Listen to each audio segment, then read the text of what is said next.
Today I've got the Equinox 800 and we're going to hunt a wash out here at the San Domingo Placers. I think I'm going to start out in Gold 1.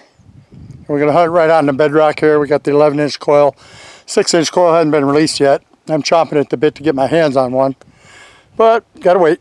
And I'm going to see how it does in these shallow washes with a lot of hot rocks. There's basalt laying in on top of this stuff and other hot rocks. It's kind of a nightmare, even for my gold monster and especially my pulse induction units.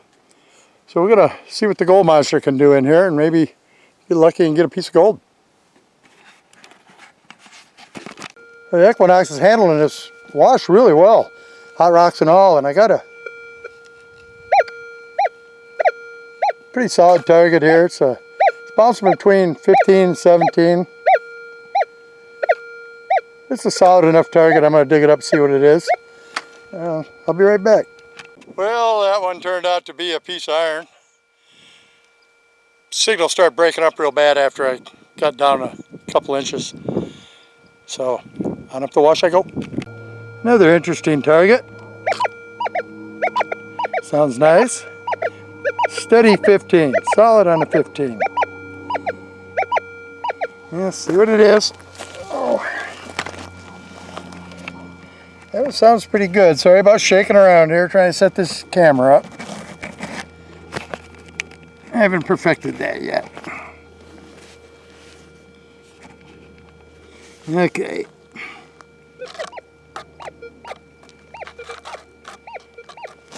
Right in there.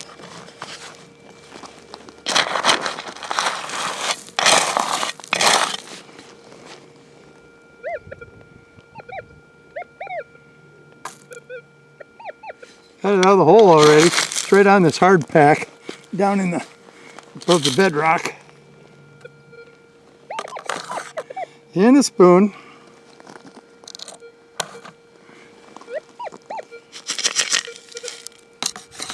In my hand. Yep, there it is. Chunk of lead. Came in at a 15. No problem hearing it in this wash. That very well could have been a gold nugget.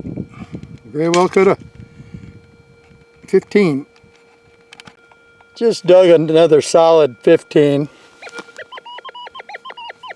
And it turned out to be a 223 shell. It's down quite a ways. But yeah, I consider it a good target because it's non-ferrous. So back to the old drawing board. Here's my settings. I'm running in Gold 1. Got the ground balance on auto tracking. And we're just kind of moving along. But you can see if I move nice and slow, this thing runs nice and quiet in here. And a lot of this gray stuff you're seeing in here are hot rocks. You can hear it a little bit.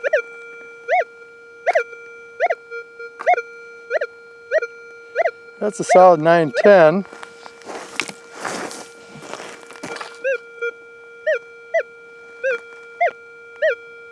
Okay, I'm going to dig that one up. I'll be back. Alrighty, let's see what we got here.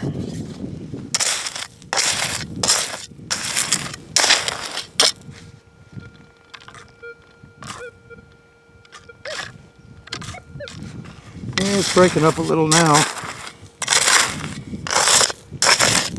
Sometimes this will kind of hear some hot rocks. For the most part, that would normally be hot. It's a piece of basalt. Nothing.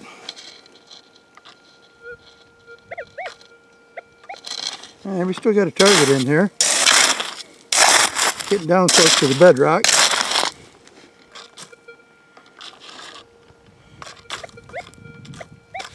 Still there.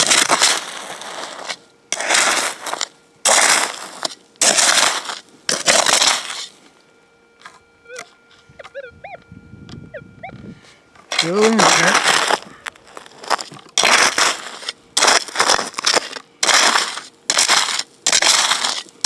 I'm pretty impressed with the way this machine works. Here in the wash. I haven't gotten used to all the signals yet.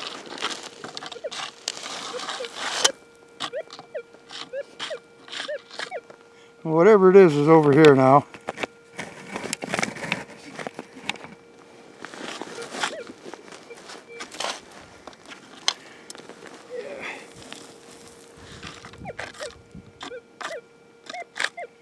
Let's see if I can feel it with a pinpointer.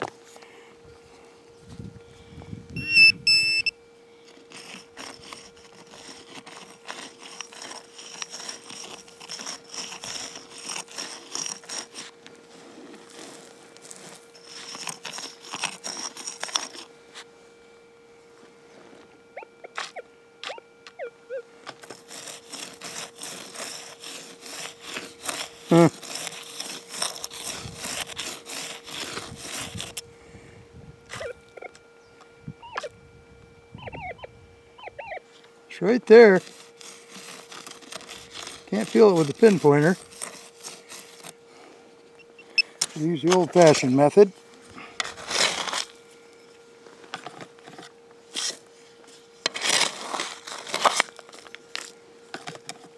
Huh.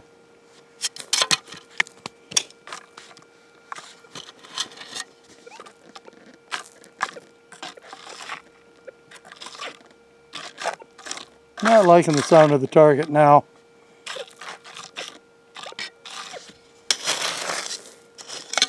Looky there. A bobby pin. Who'd have thunk? That explains the broken target. And well, I got an interesting signal here in this tailings pile. This tailings all up this little wash to the right here.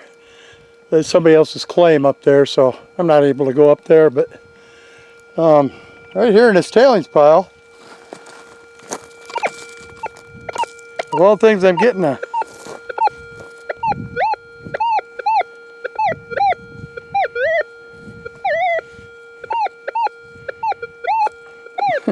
I'm going to set the camera up and dig this. I'm not sure what we got going on here. Well, here we go. This signal's a 38 or 35, 38, and it bounces around quite a bit. Good solid signal though.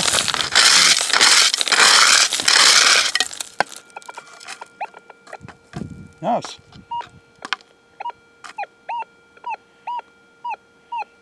Still solid, but it's breaking up a little more. Confusing. Look. It's a watch. A freaking watch. Look at right there in the rocks. We have a pocket watch.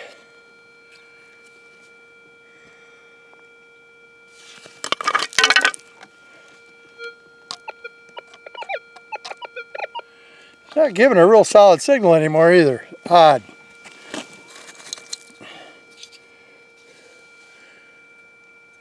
It's not anything fancy.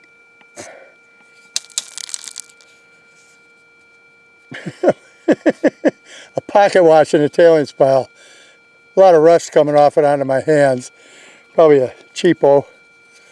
What in the world is that doing in a tailings pile? Old timer had it fall out of his pocket, or? Now that's a cool find.